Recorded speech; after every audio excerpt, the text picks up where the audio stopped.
Hi ladies, it's Emily, and so today I'm going to be sharing my personal testimony with you.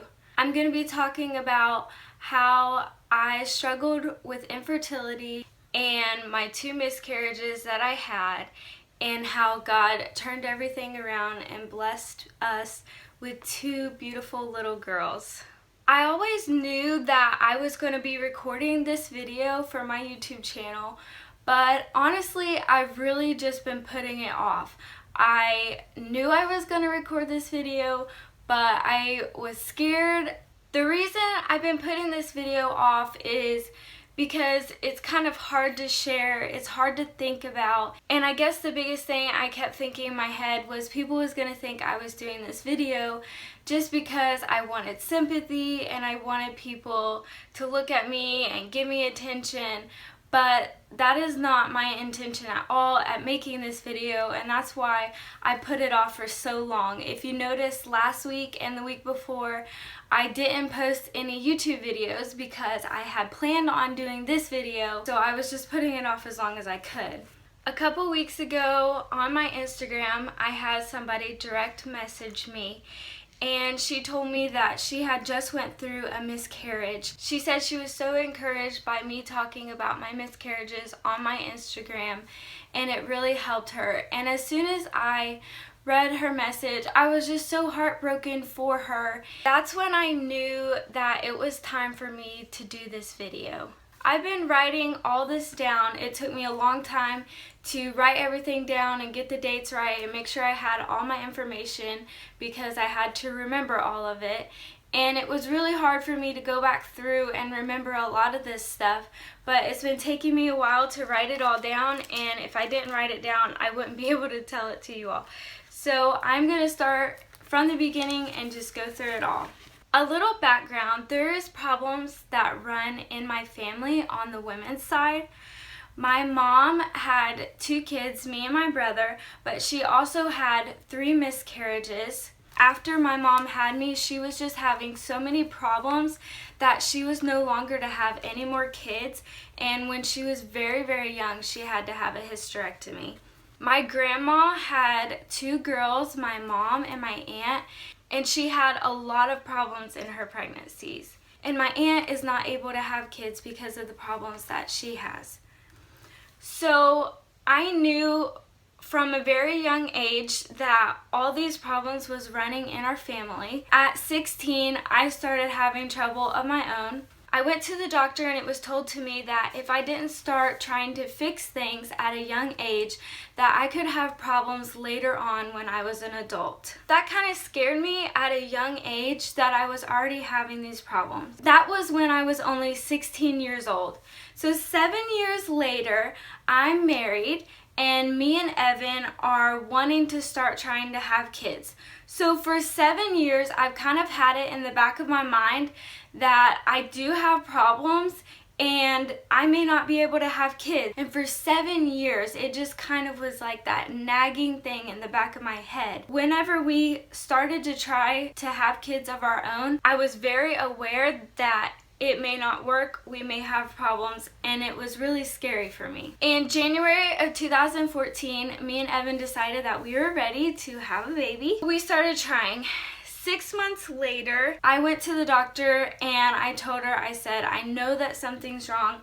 Here's what's going on. I need you to check me. We had been trying for 6 months and I just knew something was off. My doctor did blood work, and the blood work came back, and she did confirm that I was not able to get pregnant on my own. In July 2014, I started Clomid on 50 milligrams. That month, the blood work came back that the Clomid did not work. In August of 2014, I started Clomid 100 milligrams. Blood work came back again.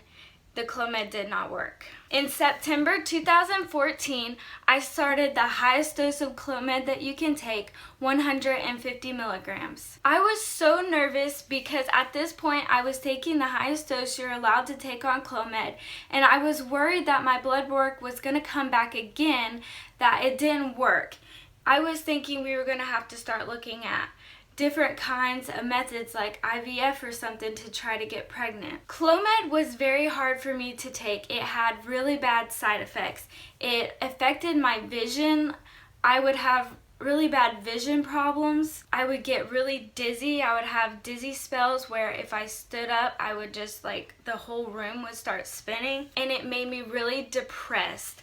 I remember that when I was on Clomid, it was the darkest time of my life. I just can't explain to you how dark of a moment it was for me. And I really think the Clomid really did have that depression effect on me, because there was a certain day that I was taking the medicine that I would just always feel just really, really dark and depressed, and it was a really, really hard time for me. I remember there were times that my husband would literally grab my head and just pray for me, and I'm so thankful I had my husband to go through that with me in life. He really helped me so much. At the time that I was going through all this, we lived in Richmond, Indiana, but I was still seeing my doctor in Louisville, Kentucky, because she was my doctor from the time I was 16 years old.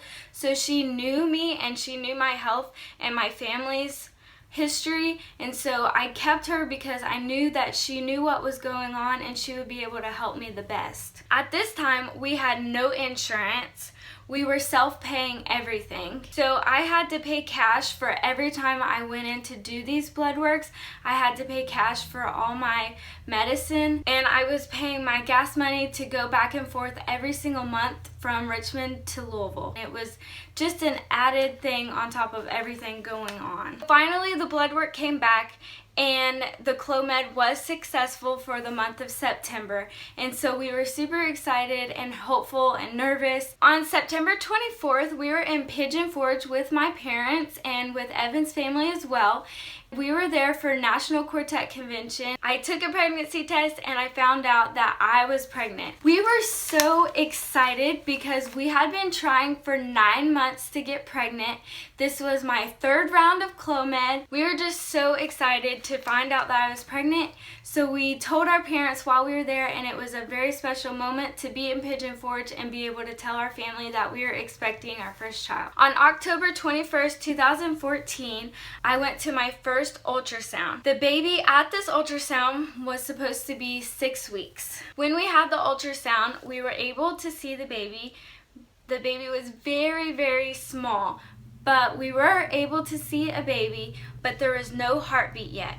We were told this was normal at 6 weeks for there not to be able to find a heartbeat yet, to come back in 1 week. On October 30th, 2014, we went back to have another ultrasound. When we had the ultrasound, the baby was still measuring at 6 weeks and there was still no heartbeat. At this time, we were told that I was going to be miscarrying, and they sent us home for me to miscarry naturally. We waited and waited for what seemed like the longest weeks, and my body never showed one sign of miscarriage. There was no signs at all. It was just as if I was still pregnant. I was still having pregnancy symptoms, and I would have never known that I was miscarrying. It was so miserable to wait for this horrible thing to happen, but that never did happen. And to just walk around knowing that I had my baby who had passed away still inside of me. It was just so mentally hard to do that. So after waiting several weeks and nothing happening, on November 12th, I had a D&C. I remember how emotional and how hard that day was for me to have that D&C. I was there at the hospital to have my D&C, and they just kept asking me, like, what are you here for? A nurse would come in and he would say, what are you here for? And I would say, a D&C. Before they wheeled me back into the operating room, they said, what are you here for? And I just said, a D&C. And it was horrible because they made me say that. I think it was 5 times. And I said, why do you keep asking me what I'm here for?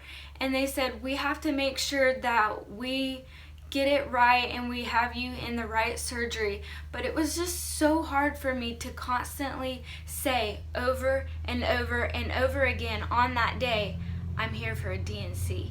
That was in November, so in February my body was healed up from that. In February 2015, I started taking Clomid again to try to get pregnant again. The month of February was not successful in getting pregnant. On March 29th, 2015, I went to the doctor because I was sick with a sinus infection, and the doctor gave me an antibiotic. Before I took the antibiotic, I wanted to make sure that I wasn't pregnant because I didn't know how that would affect the baby if I was pregnant. I took a pregnancy test just so I could start taking my antibiotic, not because I really thought I was pregnant. But the test came back and it was positive. During this time when we were trying to get pregnant and I had this positive pregnancy test, we were actually in revival. Our church had like a 5-week revival with Anthony Lester, and it was just an amazing revival. During this revival, I was really down, and it was hard because I had just went through a miscarriage, and I was just trying to get strength out of this revival. In the middle of this revival, I got a positive pregnancy test, and we were so excited.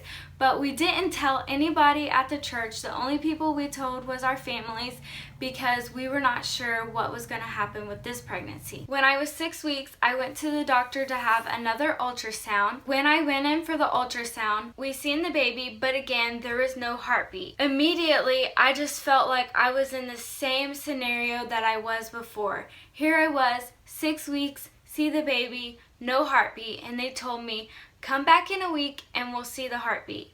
This was on a Wednesday and we had revival that night. I remember I came home from that doctor's appointment. I called my mom and I told my mom what had happened at the ultrasound. I called my mother-in-law and I told her what had happened at the ultrasound.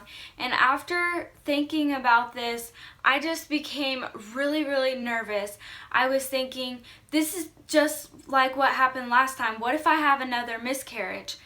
And I went up to my room and I just started praying, and for about an hour I just laid on my bed weeping and just begging God, please give me this baby. Please, God, please don't take my baby away.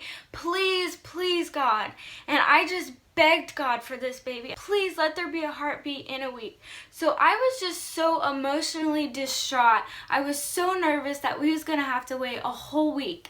So I went to church and I had all this on my mind. I was just so weighed down, on the verge of tears the whole service. An elder lady got up to sing in our church and she started singing something about Jesus. I really don't even know what the song was. I don't even think I knew the song. But it was about Jesus, and I was like, I need Jesus so bad. I need him to move in my situation so bad that I went down to the altar and I got prayed for. While I was up there getting prayed for, my father-in-law told Anthony Lester what was going on. I went back to my seat and everybody was back at their seats sitting down, and Brother Lester got up and he started exhorting and he started talking about faith, and he started talking to me. He said, a lot of you may not understand what I'm saying right now, but Emily understands what I'm talking about. And he started talking about that verse that says, faith is the substance of things hoped for, the evidence of things not seen. And he said, substance is something that you can hold on to. Substance for me, something that I could hold on to, was a baby. And it said, faith is the evidence of things not seen. And when he started exhorting about that, and to me, the evidence of things not seen was that heartbeat. I couldn't see that heartbeat, but he was trying to speak that I needed to have faith, that that heartbeat was there. And the substance was a baby that I was gonna hold, the thing that I was hoping for. As he started talking about faith, I just felt faith start rising up inside of me, and I really felt like God was speaking to me, and he was telling me, if you'll just have faith, I'm gonna give you this baby. And I really truly believe that. And as I started believing that, and I started having faith in God, and that faith started rising up, I can't explain it to you. It was just like a fountain. I just felt this overflowing of faith. And it was so embarrassing for me to think about now looking back, but I just stood up and started shouting in my pew with everybody else sitting down watching me. And I knew from that moment that I was going to have this baby, and this baby was going to be mine. And I didn't worry about it the rest of my pregnancy. On November 7th, 2015, when I was 36 weeks pregnant, Everly Janelle Hensley was born at 5 pounds and 7 ounces.